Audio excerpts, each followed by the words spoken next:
High friends, welcome to Oishiki's kitchen and blog. আজ আমি ঝিঙ্গের একটা অন্যরকম রেসিপি বানিয়ে দেখাবো। তো এই ঝিঙ্গেগুলো কিন্তু আমাদের গাছেরই ঝিঙ্গে, একদম টাটকা নরম ঝিঙ্গে। কি সুন্দর দেখুন, বেশ বড় সড়ো ঝিঙ্গে, কত লম্বা দেখতে পাচ্ছেন। আমি ঝিঙ্গেগুলোকে ছোট ছোট টুকরো করে ধুয়ে কেটে নিয়েছি। ঝিঙ্গেগুলো ছোট্ট ছোট্ট টুকরো করে, দেখুন একটুও বীজ নেই কিন্তু ঝিঙ্গে। কী কী দেবো উপকরণ দেখুন। অল্প একটু পোস্ত দেবো, আর দেব চিনে বাদাম ভাজা, খোসা ছাড়িয়ে রেখেছিলাম কিছুটা, আর কয়েকটা কাঁচা লঙ্কা দেব। তো আমি গ্রাইন্ডারে বেটে নেব। আমি কিন্তু খুব কমই পোস্ত দিয়েছি, আর আর দিয়েছি চিনে বাদাম। একসঙ্গে পোস্ত আর চিনে বাদামটা দিয়ে দিলাম। বাদাম কিন্তু ভেজে নিয়েছি আমি। আর কয়েকটা কাঁচা লঙ্কার টুকরো দিলাম। বেশ একটা ভালো লাগবে, ঝালটা একটু অল্প স্বল্প লাগবে, আবার ঝাল যেমন খাবেন তেমন দেবেন। তো বাটা কিন্তু আমার হয়ে গেছে, ভালোই সুন্দর বাটা হয়ে গেছে। এরপর আমি গ্যাস অন করে দিয়েছি, আমি কড়াই বসিয়ে দিয়েছি। এবার কিন্তু আমি এই রেসিপিটা আমি সাদা তেল দিয়ে করব। আপনারা কিন্তু সর্ষের তেল দিয়েও করতে পারেন। তো আমি সাদা তেল দিয়েই, সাদা তেলটা যেহেতু ব্যবহার করি, আমি সাদা তেলটাই দিয়েছি। তো এবারে তেল গরম হচ্ছে। এরপর আমি এতে দুটো কাঁচা লঙ্কা চিড়ে আমি দিয়ে দিয়েছি। আর এতে না কালো জিরের ফোড়ন দেওয়া দরকার ছিল, আমি ভুলেও গেছি, তাছাড়া আমার কাছে ছিল না, তাই আমি দিতে পারিনি। তা আপনারা কালো জিরের ফোড়ন দেবেন, বেশ আরও টেস্ট লাগবে। এরপর যে পেস্টটা বানিয়ে রেখেছিলাম গ্রাইন্ডারে, আমি সেটা স্লো আঁচে ধীরে ধীরে দিয়ে দিলাম। আর হালকা করে আমি ভেজে নেব, আর কিন্তু আমি অন্য কিছুই দেব না। সুন্দর করে ভাজা তেল ছাড়া হয়ে হয়ে এসছে। এরপর আমি কিন্তু একটু কাশ্মীরি লঙ্কা দিয়েছি, আর একটু হলুদ দিয়েছি অল্প।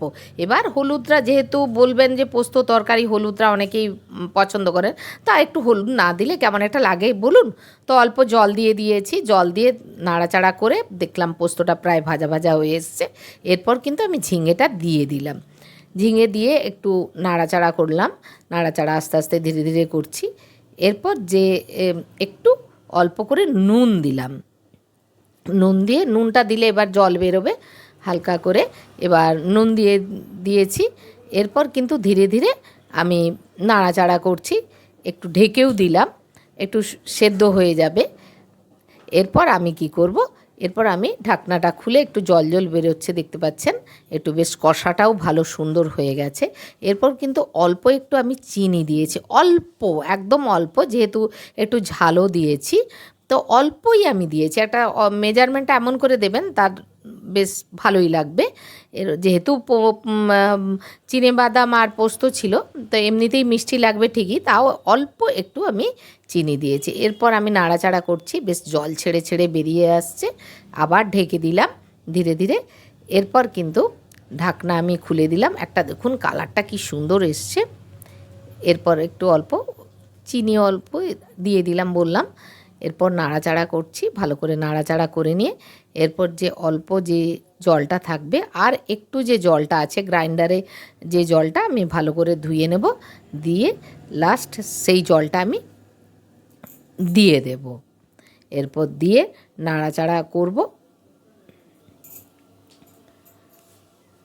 ভাজা ভাজা হয়ে এসছে বেশ সুন্দর, জলটাও ছেড়ে এসছে।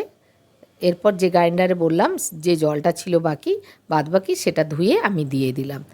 দিয়ে এরপর অল্পই কিন্তু জলটা দিলাম, আমি জলটা খুব বেশি দিলাম না, কারণ যেহেতু আমি শুধু ঝিঙে দিয়েছি, এতে কোনো আলু দিইনি। তারপরে ঝিঙে তো এমনি বেশ সেদ্ধ হয়ে যায়। তো আমি ভালো করে নাড়াচাড়া করে নিচ্ছি। এরপর সুন্দর করে ঢেকে দেবো আমি। এবার ধীরে ধীরে জলটা মজে গেলেই আমি কিন্তু নাবিয়ে নেব। এরপর হয়ে এসছে। এবার হওয়ার আগে আমি আরও দুটো কাঁচা লঙ্কা দিলাম, কারণ কাঁচা লঙ্কা দিলে স্মেলটা বেশ সুন্দর হয়। হয়েই এসছে কি সুন্দর। এবার গরম গরম ভাতের সঙ্গে আপনি যদি সার্ভ করেন, দারুণ খেতে লাগবে। এইটা দিয়েই খাওয়া হয়ে যাবে। এটা কিন্তু একটা ঝিঙ্গে অল্প খরচে বেশ সুন্দর রেসিপি। এটা আপনারা বানিয়ে দেখতে পারেন বাড়িতে, বেশ ভালোই লাগবে খেতে। তো রেসিপিটা কিন্তু এখানেই শেষ করলাম।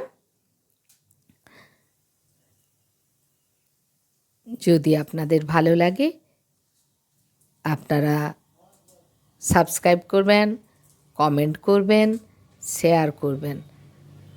নমস্কার, টাটা।